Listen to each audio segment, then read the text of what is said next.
d'ailleurs, deuxième partie, ses amis parlaient d'un retour triomphant. Il allait casser la baraque, mais 10 jours après le retour de Nicolas Sarkozy, ce comeback paraît plus compliqué. Les affaires reviennent malheureusement et les ennemis ou les amis politiques se réveillent. Série de gardes à vue, de mise en examen cette semaine dans le cadre de l'affaire Big Malion, les responsables de la société, mais aussi dans les rangs, et ça peut faire plus mal, de l'UMP. La question des magistrats est de savoir qui savait et surtout à quel niveau. Alors, savait ou savait pas, premier élément de réponse.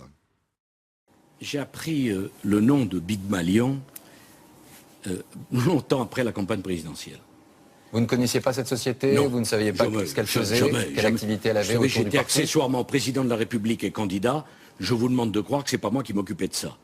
Je répète la question. Alors, savait ou ne savait pas? Réponse. Vous connaissiez le nom de Big Malion avant la présidentielle? Oui, bien sûr.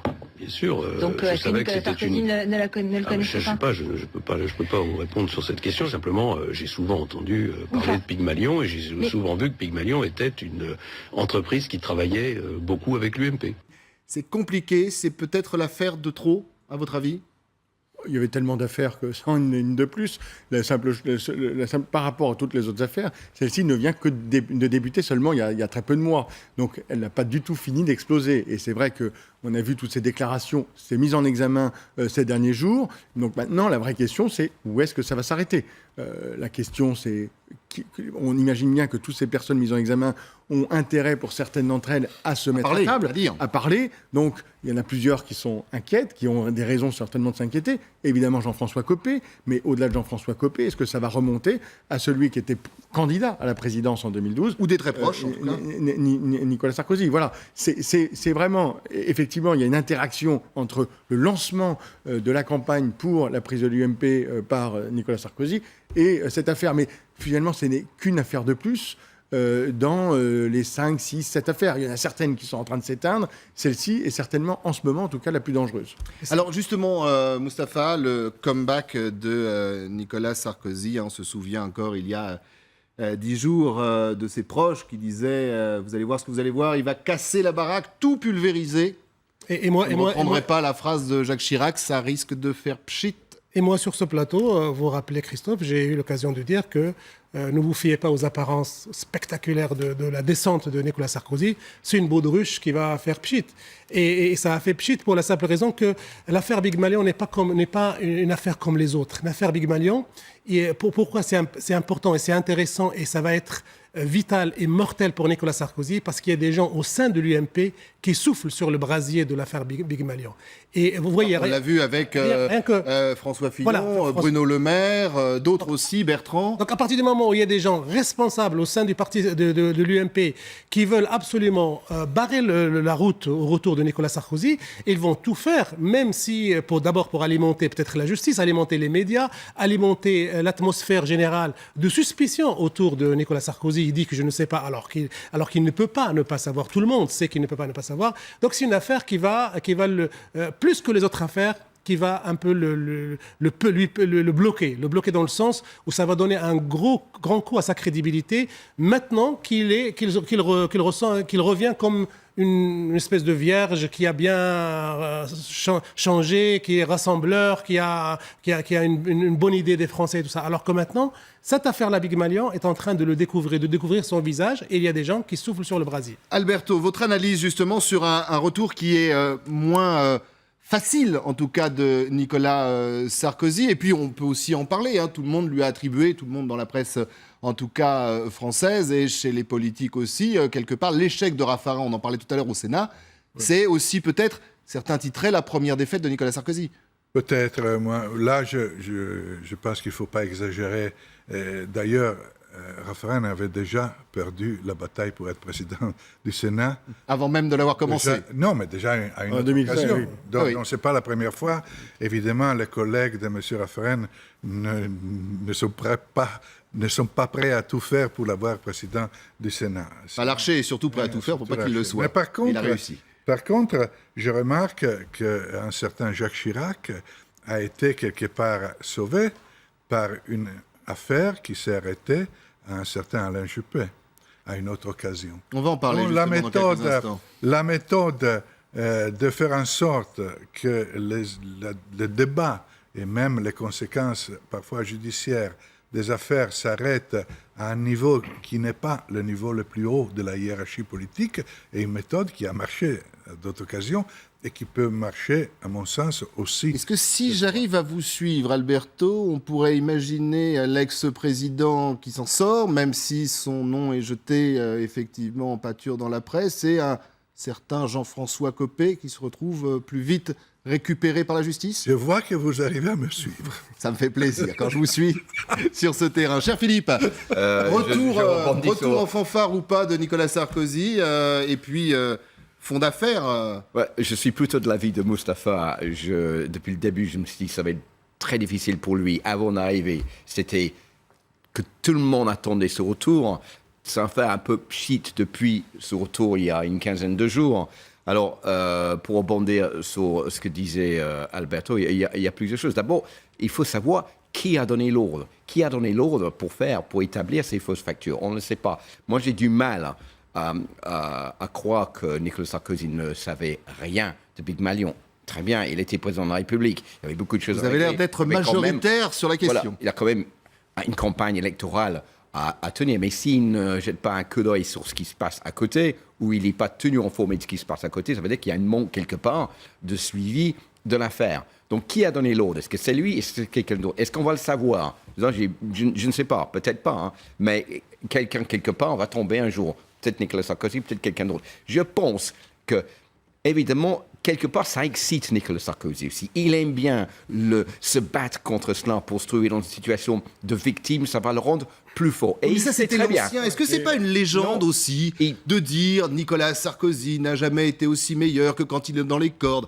Il faut se battre contre les affaires, il faut se battre contre les ennemis. C'est pas le nouveau Nicolas Sarkozy qu'on nous a vendu. Le nouveau, il est apaisé, il a pardonné, il est ouvert, il est social. C'est la même personne. Et en plus, je pense qu'il sait très bien que si ça lui tombe sur la tête pendant la période d'ici les élections de 2017, mais il a tous les mécanismes disponibles pour retarder l'affaire avec les appels, avec les poursuites, etc.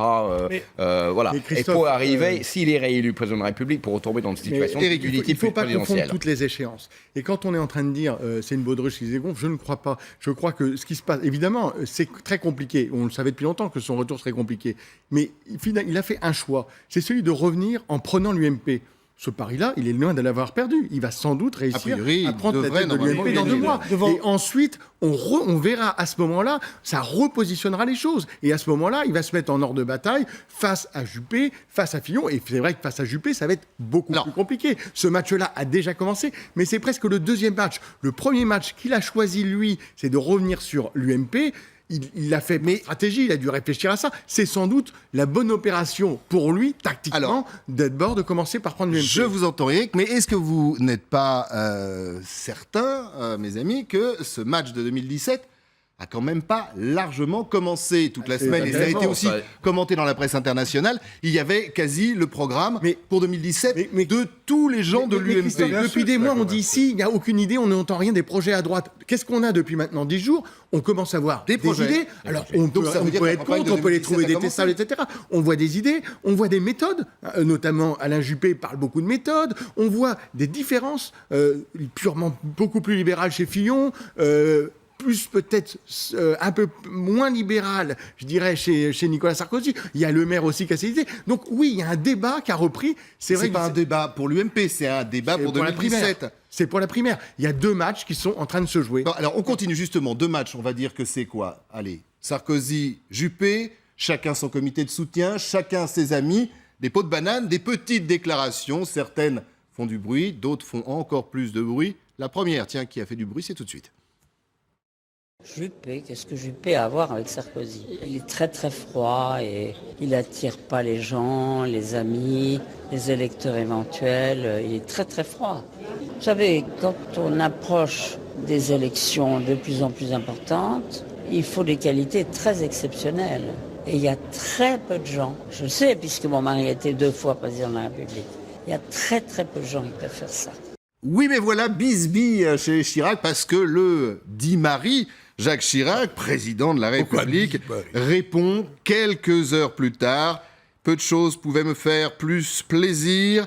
Et surtout pour notre pays, j'ai toujours su qu'Alain Juppé serait au rendez-vous de son destin et de celui de la France. Voilà, la campagne a donc commencé. Mais au-delà de ça, ce petit jeu des Chirac, on sait quand même que Bernadette aime beaucoup Nicolas Sarkozy. Elle a toujours apporté son soutien à l'ex-président. Et on sait quand même que Jacques Chirac déteste copieusement Nicolas Sarkozy. Vu d'ailleurs ce jeu de ping-pong. Moi, je crois que la vraie primaire au sein de l'UMP a commencé dans le salon des Chirac. Et il y a Sarkozy Sarkozy qui a dégainé Bernadette. Et juste après, Alain Juppé a dégainé le grand Jacques. Et on a en face deux hommes, deux tempéraments qui déjà ont commencé à se bagarrer pour avoir l'amour des gens de droite ou la confiance des gens de droite. Et c'est ça en fait le vrai match à droite, ça va être entre Sarkozy. Tiens, je vous pose justement la question, est-ce qu'il vaut mieux avoir le soutien de Jacques Chirac ou celui de Bernadette Chirac? Oui, Alberto, c'est pour vous. Ça serait bien de les avoir tous les deux, mais au-delà de ça... Ça me paraît difficile. Au-delà de ça, si vous me permettez, je pense que pour revenir à la question dès le début, Nicolas Sarkozy va forcément prendre le contrôle du parti, va être président du parti, et l'expérience montre que quelqu'un qui a le contrôle du parti est en position de force pour organiser des primaires. Là, il n'y a pas de doute. Et donc, Nicolas Sarkozy est en pole position, comme on dit dans la Formule 1, pour être le candidat aux élections. Sauf la vraie variable, c'est la magistrature. Parce que si les juges arrivent à trouver des choses tellement graves, mais plus graves de ce qu'on a trouvé aujourd'hui, pour le mettre réellement en difficulté, alors tout peut arriver. Mais mes amis, il y a quand même les Français, et les sondages ne sont pas très très bons.